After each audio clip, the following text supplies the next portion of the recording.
الله يبارك فيك. اول شيء مبروك، حقيقه مبروك الكادر التدريبي، مبروك للاعبين، قدموا مستوى يعني يليق بينا احنا كلاعبين.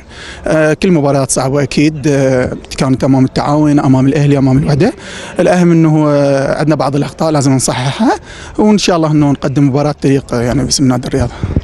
يعني قبل ضربة الجزاء شاهدنا الرياض يصل كثيرا إلى مرمى التعاون، بس افتقدنا اللمسة الأخيرة اللي هو التسجيل. إيش السبب؟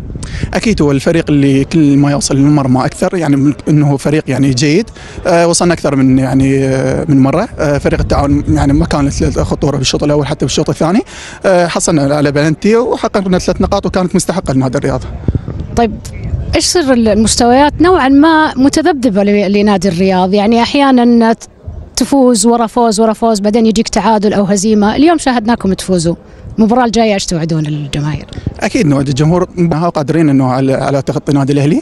فريق نادي الرياض يمتلك لاعبين مميزين، كادر تدريبي مميز، ان شاء الله نقدم مباراة تليق يعني باسم لاعبين. يعطيك العافية كابتن ابراهيم، شكرا لك. شكرا. اذا